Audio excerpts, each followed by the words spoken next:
ICSC class 9 का second chapter है introduction to जावा। इस चैप्टर के अंदर हम लोग क्या पढ़ने जा रहे हैं, जावा क्या है, उसका हिस्ट्री क्या है, उसके बाद जावा में किस टाइप के प्रोग्राम्स बना सकते हैं, और प्लस जावा से रिलेटेड कुछ बहुत इंपॉर्टेंट टॉपिक है जैसे byte code, JVM, JIT, JRE. तो ये बहुत इंपॉर्टेंट टॉपिक इसलिए बोल रहे कि इससे बहुत सारा क्वेश्चन आता है। प्लस आईडीई के बारे में पढ़ेंगे हम लोग यहाँ पे। और इसी चैप्टर में आप ब्लूजे आईडी जो होता है, आईडी क्या होगा हम बताएंगे, अब ब्लूजे क्या होता है वो भी बताएंगे आगे जाके। वो कैसे स्टार्ट होता है, उसमें कैसे कोड लिखा जाता है, कैसे प्रोग्राम कंपाइल किया जाता है, कैसे रन कराया जाता है, उसको प्रैक्टिकली करके देखेंगे। लेकिन स्टार्टिंग कहां से होता है, first introduction to Java, what is Java. तो अभी हम लोग पिछला जो हमारा फर्स्ट चैप्टर था उसमें हम लोग क्या पढ़े, प्रोग्रामिंग लैंग्वेज क्या होता है, प्रोग्रामिंग लैंग्वेज का टाइप कितना होता है, प्रोग्रामिंग पैराडाइम क्या होता है। तो देखिए हम लोग की procedure oriented, module oriented and object oriented. उसके बाद हम लोग क्या देखे, ऑब्जेक्ट ओरिएंटेड के अंदर क्लास क्या होता है, ऑब्जेक्ट क्या होता है। उसके बाद हम लोग उसके आगे के टॉपिक में हम लोग क्या देखे कि जो कैरेक्टरिस्टिक्स या पिलर्स ऑफ उप्स है, एब्स्ट्रैक्शन, इनकैप्सुलेशन, पॉलीमॉर्फिज्म और इनहेरिटेंस। तो वो सारा कुछ फर्स्ट चैप्टर में था, लेकिन वहां पे जावा से रिलेटेड कोई चीज हम लोग नहीं पढ़े क्योंकि उसमें प्रोग्रामिंग लैंग्वेज से रिलेटेड सारा कुछ पढ़ाया गया, पैराडाइम से रिलेटेड पढ़ाया गया। अब हम लोग जावा स्टार्ट कर रहे हैं। तो जावा में यहां क्या लिखा हुआ कि जावा है क्या, जावा is an object oriented programming language. तो मतलब यहां पे क्लियर कर दिया कि जावा एक प्रोग्रामिंग लैंग्वेज है। और कौन सा प्रोग्रामिंग लैंग्वेज है, ऑब्जेक्ट ओरिएंटेड। मतलब जावा कौन से पैराडाइम पे काम करता है, उप्स पे काम करता है। तो पहला लाइन है Java is an object oriented programming language. It was developed by James Gosling, Mark Sheridan and Patrick Naughton at Sun Microsystem in 1995। एक सन माइक्रोसिस्टम नाम का कंपनी है, था, अब नहीं है, वो पहले था। अब सन माइक्रोसिस्टम के जगह पे सन माइक्रोसिस्टम को पूरा खरीद लिया है ऑरेकल नाम का कंपनी। तो अभी जो कंपनी चल रहा है वो कौन सा है, ऑरेकल, जिसके अंडर में जावा है, लेकिन इसको बनाने वाला पहले कोई दूसरा कंपनी था जिसका नाम क्या था, सन माइक्रोसिस्टम। और वहां पे 3 डेवलपर्स था, James Gosling, Mark Sheridan and Patrick Norton. ये तीनों मिलकर, और इसके साथ कुछ और भी लोग था लेकिन ये हेड यही लोग था, ये लोग मिलके 1995 में जावा को बनाया था। Java was originally known as Oak, लेकिन जावा का इनिशियल नेम क्या था, ओक था। अब इसके पीछे एक हिस्ट्री है, फिर से वो हिस्ट्री को हम रिपीट कर दे रहे हैं यहां पे। हिस्ट्री क्या है जावा का कि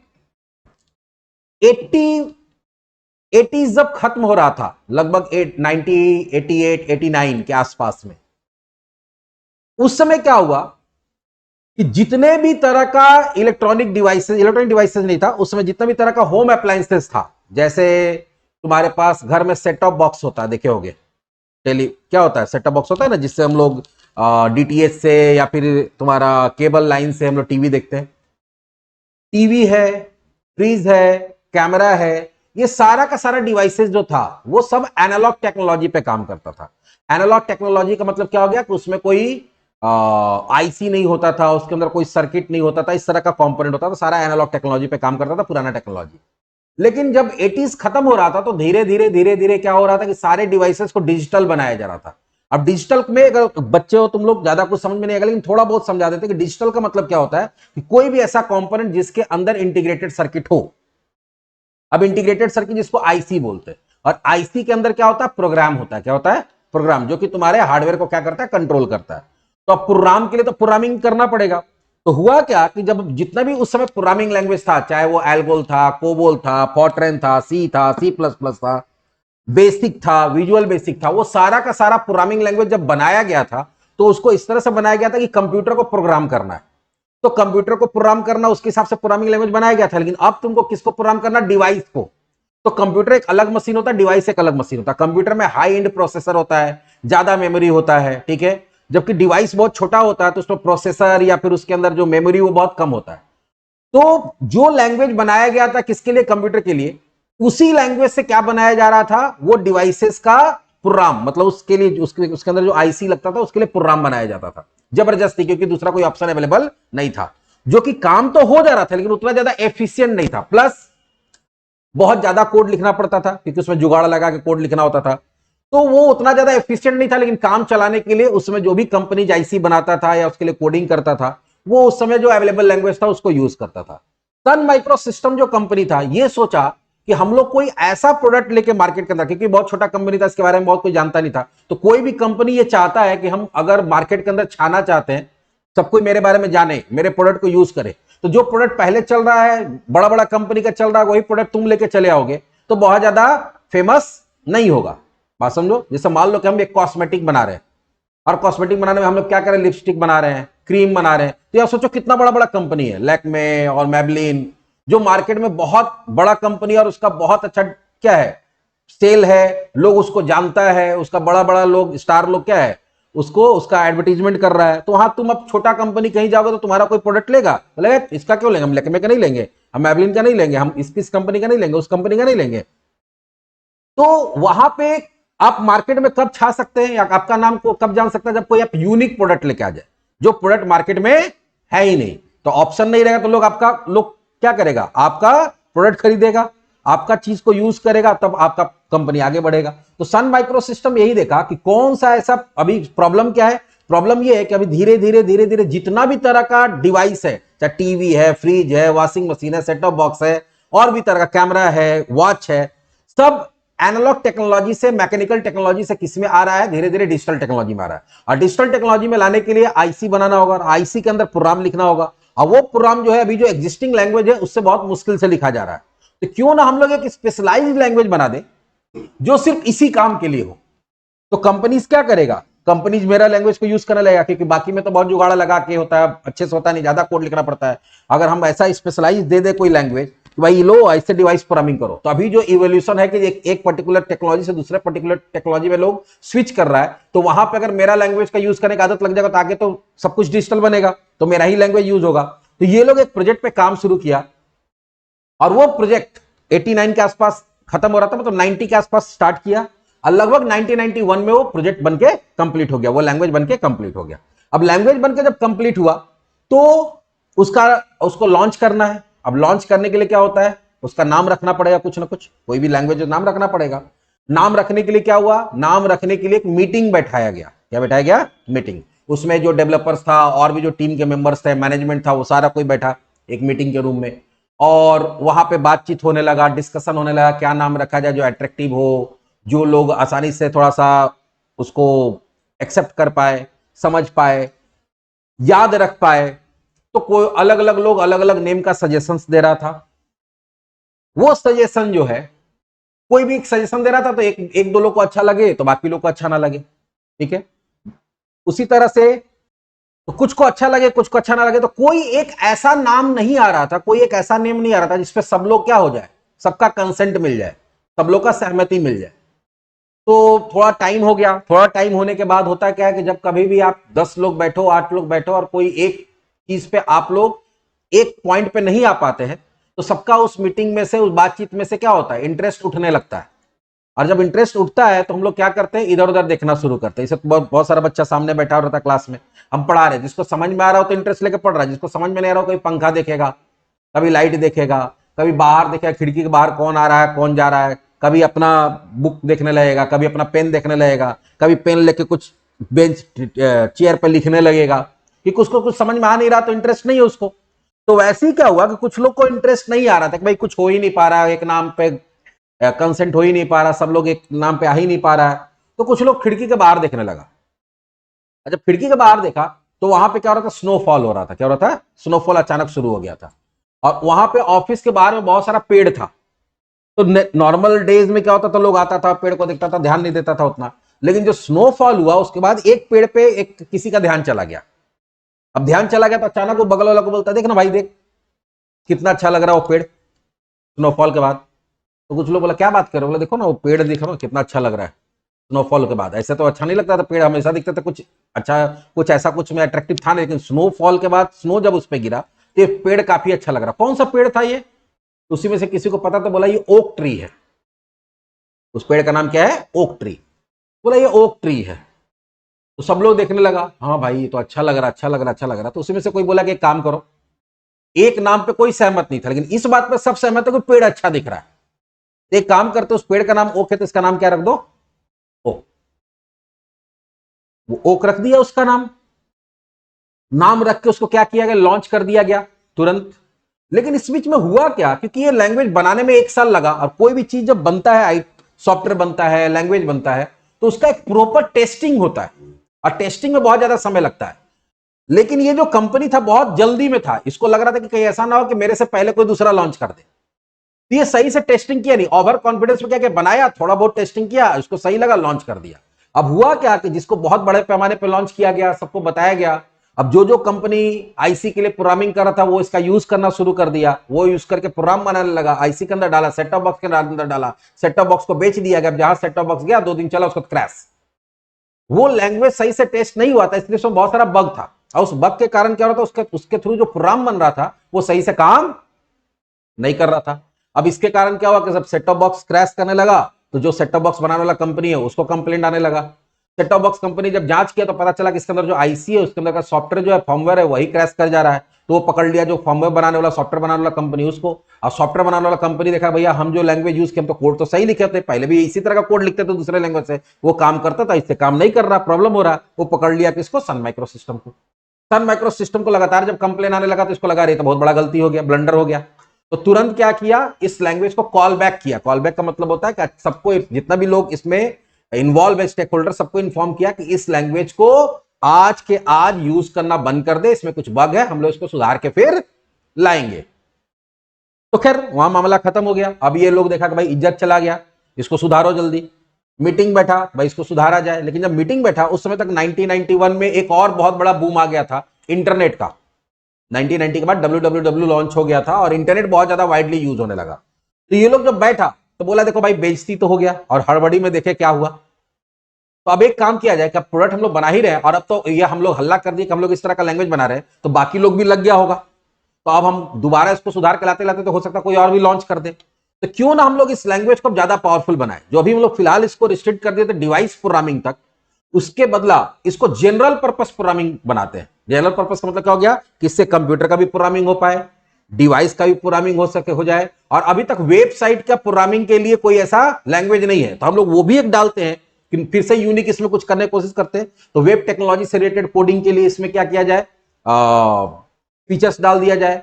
मोबाइल से रिलेटेड जो मोबाइल प्रोग्रामिंग होता, मोबाइल के लिए जो एप्लीकेशन बनता है, उस समय तक मोबाइल भी आ गया था बाहर में, तो इंडिया में नहीं था लेकिन बाहर में था, तो उसके लिए भी कुछ इसके अंदर फीचर्स डाला जाए। तो एक काम करते हैं, पूरा टाइम लेते हैं और एक पूरा पावरफुल एक लैंग्वेज बनाते हैं, ऐसा पावरफुल लैंग्वेज बनाते हैं जिससे कंप्यूटर का भी प्रोग्रामिंग हो जाए, जिससे मोबाइल का भी प्रोग्रामिंग हो जाए, जिससे डिवाइस का भी प्रोग्रामिंग हो जाए, जिससे वेब का भी प्रोग्रामिंग हो जाए। मतलब आप एक लैंग्वेज सीखिए और किसी भी तरह का कोडिंग आप कर पाए, ऐसा प्रोग्रामिंग लैंग्वेज बनाते हैं। ये लोग 1991 से काम करना शुरू किया, लगभग 94 में बनाकर कंप्लीट किया। फिर 1 ईयर लगभग थ्रू आउट उसका टेस्टिंग चला पूरी तरह, बोला इस बार गलती नहीं करना है। और फिर 1995 में ये लोग नया प्रोडक्ट बना के तैयार कर लिया, तैयार किया। तैयार करने के बाद अब बात हुआ भाई कि इसको लॉन्च करना है, तो नाम क्या है, तो बोला वही रहने देते हैं, हम लोग को तो लैंग्वेज लॉन्च है ही। बोला पागल है, एक बार बदनामी हो गया है किसी प्रोडक्ट का, तो तुम उसको कितना भी सुधार लो, दोबारा उसको मार्केट में लेके आओगे तो लोग उसमें फेथ नहीं करेंगे। बोले अच्छा वो कोई जो उसके साथ कांड हो गया था, तो कोई भी विश्वास नहीं करेगा। तो एक काम करते हैं हम लोग, ओक का खत्म करते हैं, मामला है ओक ही, उसमें चेंजेस हुआ, उसी में फीचर्स ऐड हुआ है, लेकिन नाम बदल के करते हम नया प्रोडक्ट लेके आए, वो तो भैया हम लोग उसको खत्म कर दिए, वो प्रोजेक्ट खत्म। हम लोग नया क्या करते हैं, नया एक लैंग्वेज बोलेंगे कि नया लैंग्वेज लेके आए, चलो नाम रखो इसका, फिर नया लैंग्वेज उसका नाम देना होगा। फिर मीटिंग बैठ गया, फिर उसका क्या हो गया, मीटिंग बैठा, फिर उसी तरह से डिस्कशन शुरू हुआ। तो कोई कुछ नाम बता रहा, कोई ग्रीन बोल रहा, कोई सिल्क बोल रहा, कोई कुछ बोल रहा, कोई कुछ बोल रहा है। वहीं पे प्रॉब्लम आ रहा, फिर से वही बात हो गया कि भैया मामला बैठ नहीं रहा, 1 घंटा हो गया, 2 घंटा हो गया, सब थक गया। तो बोला एक काम किया जाए, ब्रेक लिया जाए। ब्रेक हुआ, ब्रेक में क्या होगा भाई, कॉफी बल्ब मंगवाओ ऑफिस से। ऑफिस बॉय को बुलाया गया, बोला कॉफी रेडी करो। कॉफी पीने के बाद अब फिर डिस्कशन शुरू होगा, मीटिंग शुरू होगा। ऑफिस बॉय गया कैंटीन में, ऑफिस का वहां गया, वहां से कॉफी बनाया, कॉफी बना के लेकर आया, सबको कॉफी दिया। जैसी कॉफी दिया तो कोई उठाया, एक सिप लिया, तो अपना बगल वाला की तरफ देखा, बोला क्या हुआ, बोला पियो ना इसको। बोला क्या कुछ गड़बड़ कर, पियो ना यार। पिया तो बोला कि कुछ अलग लगा, बोला हाँ अलग लगा। क्या अलग लगा, बढ़िया है यार, पहले जो रेगुलर रोज जो पिलाता तो उससे अच्छा कॉफी है। दो लोग डिस्कस करा, तीसरा पूछा क्या बात कर रहा है, बोला कि कॉफी बारे में बात करें, पियो ना कॉफी। सब लोग पिया।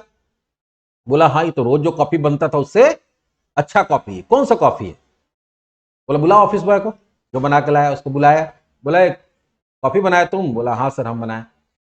क्या सर कोई दिक्कत हो गया? बोला रोज जो कॉफी बनता हो तो कॉफी नहीं है ये। तो बोला हाँ सर। वो डर गया, उसको लगा कि अब डांट पड़ेगा। बोला हाँ सर। तो सफाई देने लगा। वो जो कॉफी जिस स्टोर से लाते थे उस स्टोर में गए, जो कॉफी लाते थे वो कॉफी नहीं था, तो स्टोर वाला बोला कि ये कॉफी ले जाओ ये अच्छा है। तो हमको लगा अच्छा होगा तो हम ले आए, बना दिए। अच्छा सर अगर गड़बड़ है तो हम एक काम करते हैं, आप लोग इसको छोड़ दीजिए, हम जाते हैं दूसरा स्टोर से वही वाला कॉफी खोज के लाते हैं और हम वो कॉफी बना के देंगे। बोला अरे बेवकूफ रुको ना, तुम डर का है गया, कॉफी अच्छा है, पहले वाला से बहुत अच्छा है। तो कौन सा कॉफी है ये? तो बोला कि सर वो डब्बा लेके आया। बोला सर यही कॉफी है देखिए। तो कॉफी पे लिखा हुआ था जावा बीन कॉफी। क्या लिखा हुआ था? ठीक है, coffee made from Java beans. और कोई कंपनी होगा जो बनाने वाला। तो होता क्या है कि कॉफी जो बनता है वो बनता है बीन से। बीन मतलब एक छोटा सा बीज होता है, तो उसको रोस्ट किया जाता है, फिर उसको क्रश किया जाता है, उससे बनता है। और वो बीन जो है वो अलग अलग जगह पे प्रोड्यूस होता है। जिसमें सबसे ज्यादा जो कॉफी का बीन प्रोड्यूस होता है वो होता है इंडोनेशिया में। कहां होता है? इंडोनेशिया में। अच्छा कॉफी इंडोनेशिया का माना जाता है। और इंडोनेशिया क्या है? बहुत सारा आइलैंड का एक समूह है, कलेक्शन है, बहुत सारा आइलैंड मिला के एक देश बना हुआ है। तो उसी में से एक आइलैंड है जावा आइलैंड। क्या है? Java island. तो वहां का क्लाइमेट ऐसा है कि वहां का बीन जो होता है सबसे सुपीरियर क्वालिटी का होता है। तो वो बीन से बना हुआ वो कॉफी था, और वो बीन से जो कॉफी बनता है उसको जावा बीन कॉफी बोलते हैं। तो इसलिए उसको जावा कॉफी भी बहुत जगह बोला जाता है। जावा आइलैंड का बीन से जो कॉफी बनता है, तो उसका नाम था जावा बीन कॉफी। तो यहां पे वही ओक वाला कहानी हो गया कि भैया पेड़ सबको पसंद आया तो नाम क्या रख दिए? ओक। उसी तरह से यहां पे बीन सबको, जावा बीन का कॉफी सबसे अच्छा पसंद आया तो इसका नाम क्या रख दो? जावा। तो उसका नाम क्या रख दिया गया? जावा रखा गया। और जावा का अगर तुम लोगो देखोगे तो क्या होता है? कॉफी मग होता है। क्या होता है? कॉफी मग इस तरह का।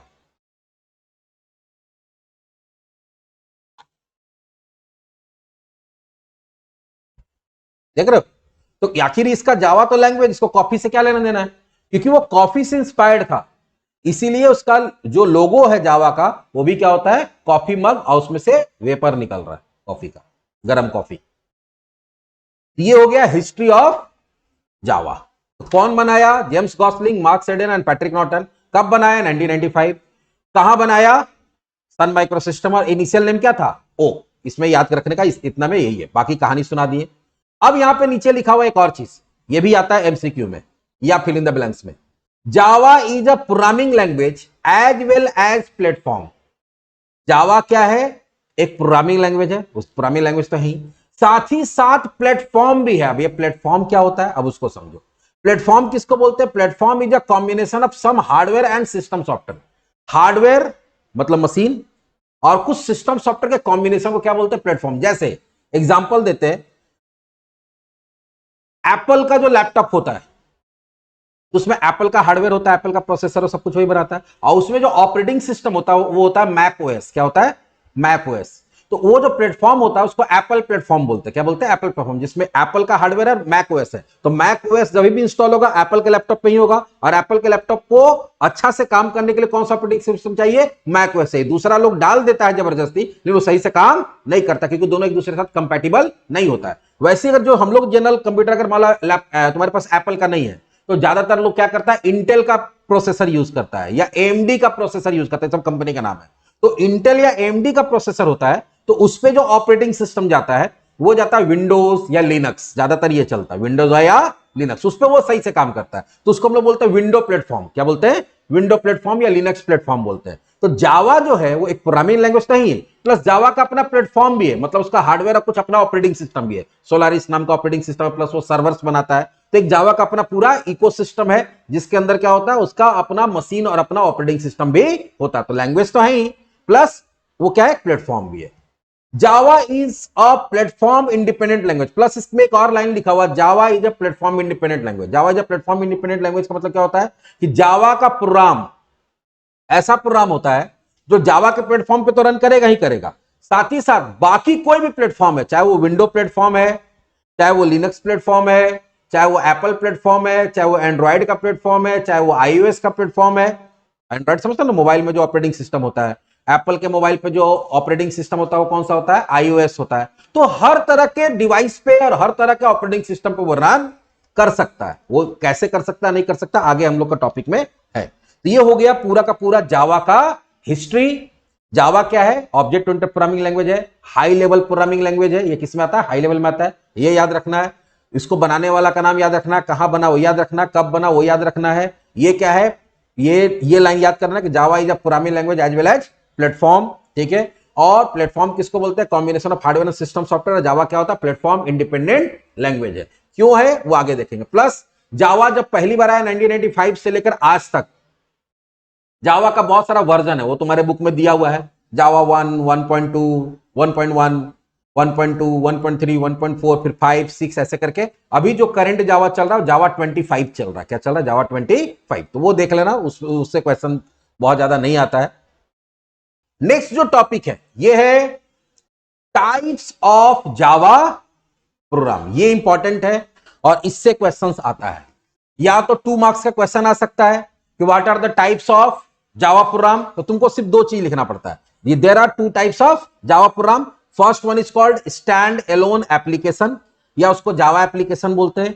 और second one is called Java applets. तो आपको क्या करना है? ये 2 वर्ड लिखना अगर 2 मार्क्स का क्वेश्चन आया तो। और बाकी जो इतना लिखा हुआ इसलिए लिखा हुआ कि हो सकता है कि वो डेफिनेशंस वगैरह की स्टैंडर्ड एप्लीकेशन क्या होता है उसका डेफिनेशन लिखने आ जाए, या जावा एप्लेट का डेफिनेशन लिखने आ जाए, तो अलग होता है। अब ये 2 तरह का एप्लीकेशन होता है क्या, ये समझो। कोई भी सॉफ्टवेयर जब रन करता है, कोई भी सॉफ्टवेयर जब हम लोग का रन करता है, तो रन करने के लिए पहले उसको उस कंप्यूटर पे उसका कोड को डालना पड़ता है।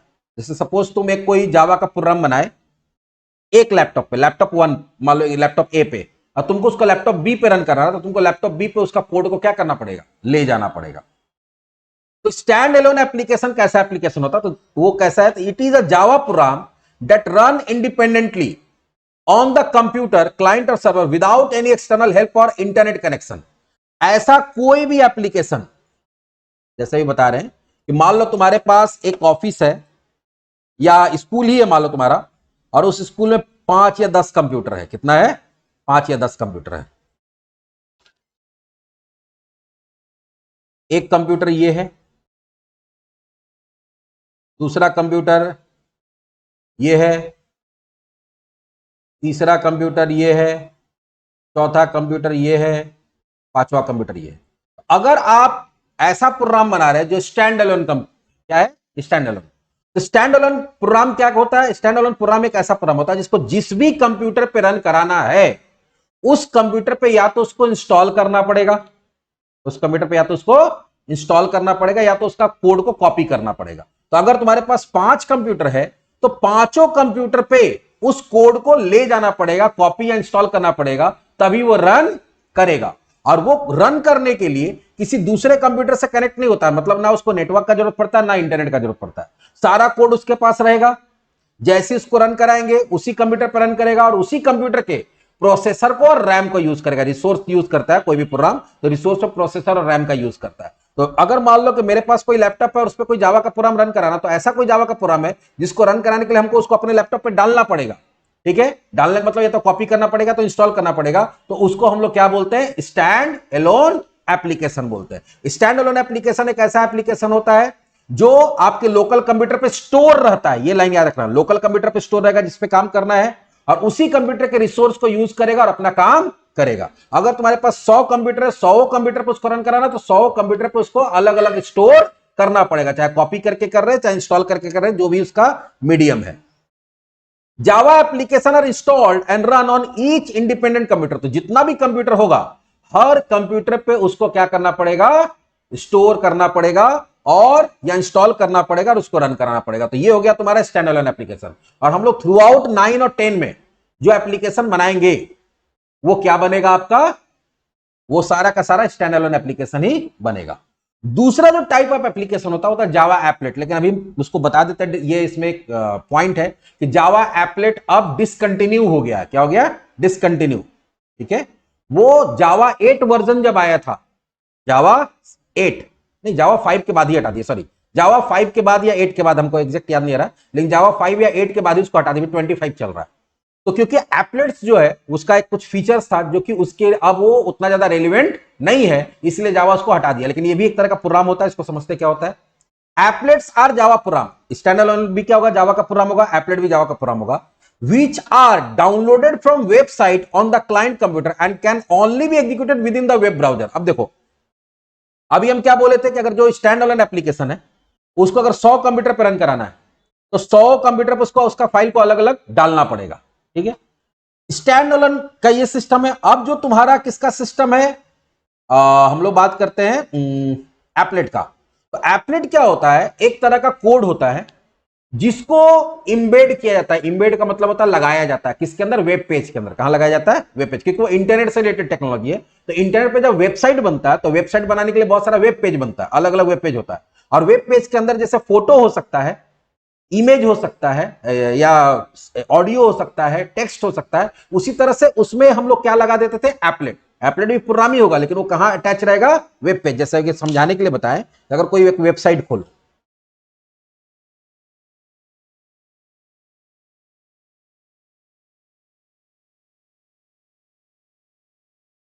ये है, तो देखो ये क्या है तुम्हारे यहां पे, अगर ध्यान से देखोगे तो यहां पे तुमको क्या दिख रहा है, यहां पे एक इमेज दिख रहा है, दिख रहा है ना। उसके बाद यहां पे देखो बहुत सारा इमेज दिख रहा है। तो इस इमेज को, यहां पे भी देखो एक फोटो दिख रहा है, इमेज दिख रहा है। तो इस इमेज को इस वेबसाइट में क्या किया गया है, लगाया गया है। इस इमेज को इस वेबसाइट में क्या किया गया है, लगाया गया। तो इसको बोलते हैं इंबेड करना किसी वेब पेज में। जैसे ये सब लिखा हुआ जो है उसको टेक्स्ट बोलते हैं, क्या बोलते हैं, टेक्स्ट। तो जैसे टेक्स्ट है वैसी क्या है, ये सब इमेज है। तो किसी भी वेबसाइट में जब आप कोई इमेज क्या करते हैं, लगाते हैं, तो उसको इंबेड करना बोलते हैं। तो वैसे ही जो आपका प्रोग्राम होगा वो इंडिपेंडेंटली रन नहीं करेगा, वो किसी वेब पेज में लगा दिया जाएगा। अब होगा क्या, और उस वेब पेज को कहां स्टोर किया जाता है, तो ये थोड़ा सा टेक्निकल चीज समझो कि कोई भी जो वेबसाइट होता है, जैसे भी वेबसाइट खोले, इसके अंदर बहुत सारा पेजेस था, इसके अंदर बहुत सारा पेजेस होता है। एक वेबसाइट के अंदर बहुत सारा वेब पेजेस होता है।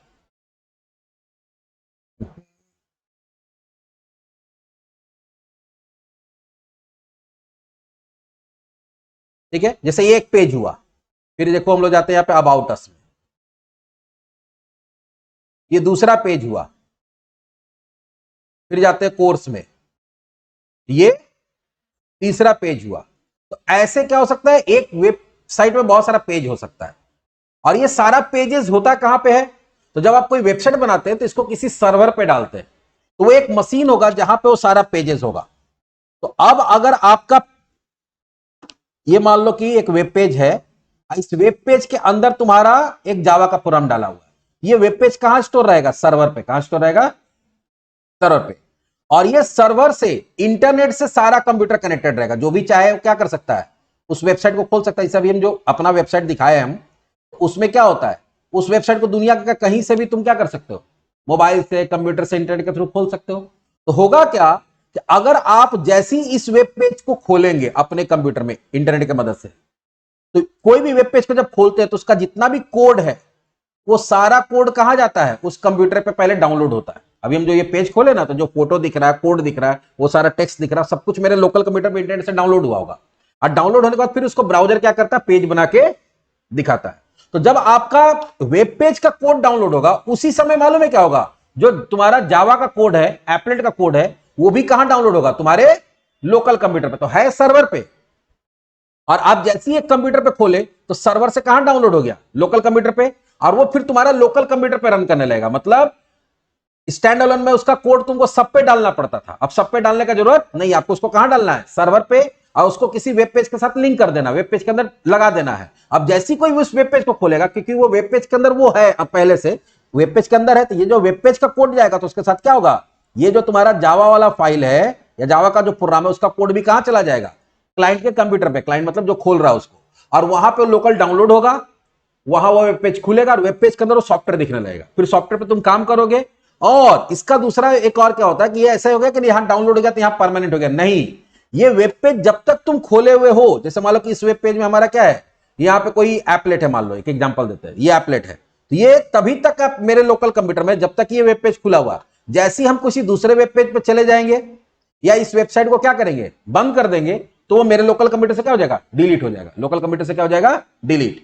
फिर हम दूसरे कंप्यूटर पे खोलेंगे तो वहां डाउनलोड हो जाएगा, या फिर हम दोबारा अगर इस पे क्लिक करेंगे तो दोबारा डाउनलोड होगा। मतलब वो मेरे लोकल कंप्यूटर पे स्टोर नहीं रहता है, जब हम खोलेंगे तो डाउनलोड होगा, मेरे लोकल कंप्यूटर पे रन होगा, अब फिर वो क्या हो जाएगा, डिलीट हो जाएगा। तो अब एप्लेट में यहां पे क्वेश्चन क्या है, आता है कि कौन सा ऐसा टाइप ऑफ प्रोग्राम है जो इंटरनेट या नेटवर्क से आपके लोकल कंप्यूटर पे डाउनलोड होता है, लोकल कंप्यूटर के रिसोर्स को यूज करके रन होता है। जहां पर डाउनलोड वर्ड आ जाएगा, इंटरनेट वर्ड आ जाएगा, नेटवर्क वर्ड आ जाएगा, या वेब पेज वर्ड आ जाएगा, इम्बेड वर्ड आ जाएगा, वेब ब्राउजर वर्ड आ जाएगा कि कहां रन करता है, ब्राउजर के अंदर रन करता है, क्योंकि वेब पेज ब्राउजर के अंदर खुलेगा तो एप्लेट भी कहां रन करेगा, ब्राउजर के अंदर। तो ये सब जहां वर्ड आएगा, web browser, internet, network, download, ठीक है, इम्बेड, तो वहां पे हम लोग किसका आंख बंद करके क्या मारेंगे, एप्लेट। और जहां पे अगर ऐसा कोई आ रहा है क्वेश्चन में, जहां पे वर्ड आ रहा है कि लोकल कंप्यूटर पे इंस्टॉल होगा, लोकल कंप्यूटर पे हर कंप्यूटर पे अलग अलग इंस्टॉल होगा या स्टोर होगा, तो वहां पे हम लोग किसको लेते हैं, स्टैंड अलोन एप्लीकेशन का। तो there are two types of application.